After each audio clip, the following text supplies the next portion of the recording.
वर्तमान के समय को देखते हुए इंसान को जैसा द्रव्य क्षेत्र काल भाव उसके अनुसार अनुसरण करना चाहिए, चलना चाहिए। अगर उसके अंदर जरा भी ऊंचा नीचा हुआ, आगे पीछे हुआ, तो जीवन की गाड़ी पटरी से नीचे उतर जाती है। प्रत्येक व्यक्ति को व्यवहार ज्ञान की परम आवश्यकता है। व्यवहार ज्ञान एक बहुत बड़ा काम करता है। अभी सर्वत्र ज्ञान का बोलबाला है। जहाँ तक हम देखते हैं, हम ज्ञान के 3 हिस्से कर लेते हैं: कुज्ञान, विज्ञान और सुज्ञान। ये 3 हिस्से अगर हमने कर लिया तो कुज्ञान जो है वो तो इंसान को गड्ढे में ले जाता ही है। दुख, दारिद्र्य, संताप उधर ही ढकेलता है। इसका नाम ही कुज्ञान है। कुज्ञान कभी भी मानव को सही रास्ता नहीं दिखाता।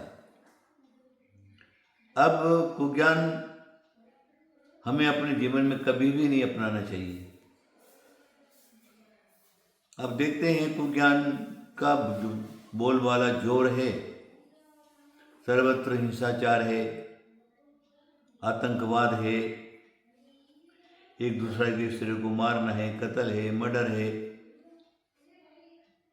और वो कैसे किया जाए, किस प्रकार किया जाए, उसका रास्ता क्या है, ये सारा का सारा मानव के जीवन में कुज्ञान लाता है। स्वयं मरता है और दूसरे को मार देता है। स्वयं संकट में पड़ता है, दूसरे को संकट में पार देता है। इसलिए जीवन के अंदर कुज्ञान को कभी नहीं अपनाना चाहिए। अब रही है ज्ञान का। ज्ञान जो है, अगर सही ज्ञान है, सन्मार्ग की तरफ ले जाता है। वर्तमान में सही ज्ञान देने वाले कोई नहीं मिलते। जिधर देखो उधर ज्ञान की बातें तो होती है, ज्ञान सिखाया तो जाता है, ज्ञान का जोर तो है, लेकिन वो मानव को सुख और संपदा की तरफ नहीं ले जाता। मात्र पेट भरी विद्या है, पढ़ लिख लो, पुस्तकीय ज्ञान है, सीख लो और नौकरी धंधा व्यापार करो, शादी विवाह करो, बच्चे पैदा करो, उनका परिपालन पोषण करो। ये मात्र ज्ञान का कारण है। अब रही बात सम्यक ज्ञान की, सुज्ञान की। जिन्होंने सुज्ञान अपने जीवन में अपनाया है, उनको सही मार्ग दिखता है। प्राचीन काल के अंदर ऋषि और मुनियों के आसन और रहा करते थे। ब्राह्मण, क्षत्रिय, वैश्य, शूद्र सभी लोग ऋषि मुनियों के आश्रम में जाकर के शिक्षा प्राप्त करते। वो ऋषि और मुनि ब्राह्मण का कर्तव्य क्या है, क्षत्रिय का कर्तव्य क्या है, वैश्य का कर्तव्य क्या है, शूद्र का कर्तव्य क्या है, अपने अपने वर्णानुसार उनको सबको ही सुज्ञान देते थे। तो सुज्ञान से वर्ष ही ऋषि आश्रम के अध्ययन करके जब आश्रम से बाहर निकलते तो वो स्वयं सुखी होने का मार्ग अपनाते और राजा प्रजा सभी सुखी रहे, मानव मात्र सुखी रहे। वो रास्ता अपनाकर और कभी भी कुमार्ग पर नहीं जाते थे, स्वयं भी नहीं जाते थे। अपने आश्रित जो भी लोग हैं उनको भी नहीं जाने देते थे। अपने आश्रित प्रजाजन हैं, स्वयं राजा बन गए, तो उनको भी कुमार्ग पर नहीं जाने देते। ऐसा कहा है, जैसा राजा वैसी ही प्रजा।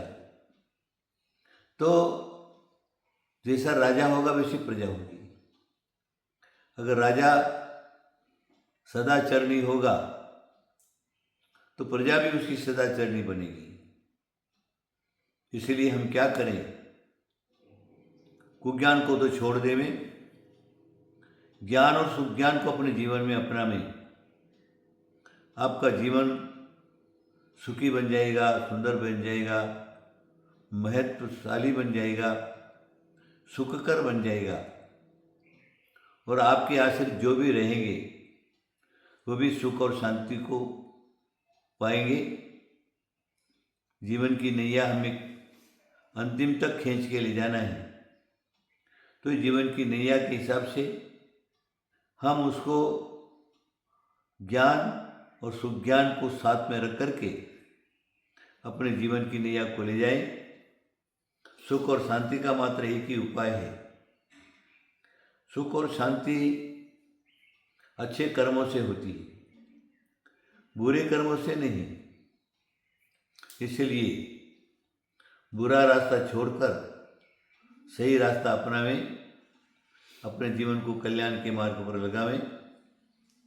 मानव जाति का उद्धार तो तभी हो सकता है, ये मानव को भी अच्छे संस्कार देने वाला चाहिए।